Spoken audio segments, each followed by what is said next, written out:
اللہم صلی علی محمد وعلی آل محمد۔ تمام دوستوں کو السلام علیکم۔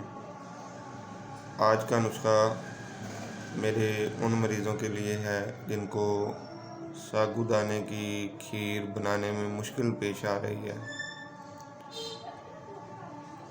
ساگو دانے کی کھیر بنانے کا طریقہ، اس کے اجزاء میں آپ کو بتاؤں گا، لیکن اس سے پہلے یہ میں بتا دوں کہ یہ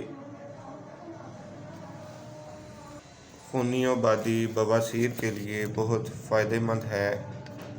اس کے علاوہ اعصابی کمزوری کے لیے، معدے کے السر کے جو مریض ہیں وہ اسے لازمی استعمال کریں۔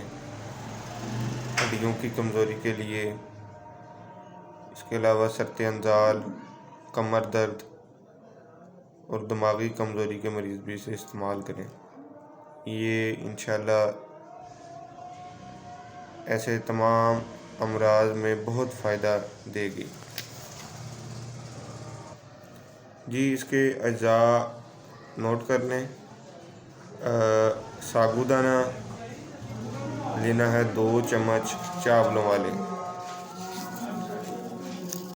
اس کے علاوہ تخم بالنگو لینا ہے، وہ 1 چمچ چائے والا لینا ہے، اور 1 سبز الائچی چاہیے ہوگی، 1 کپ دودھ، 1 انڈا، دیسی مل جائے یا فارمی مل جائے، جو بھی آپ کو میسر ہو استعمال کر سکتے ہیں۔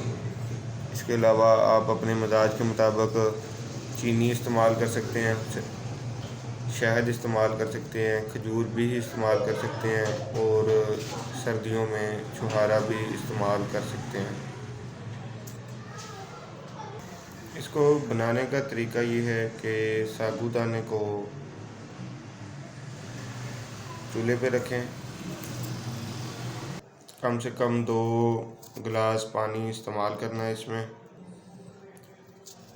اس کے ساتھ تخم بالنگو بھی ڈال دیں، جسے عرف عام میں تخم ملنگا بھی کہا جاتا ہے۔ شربت میں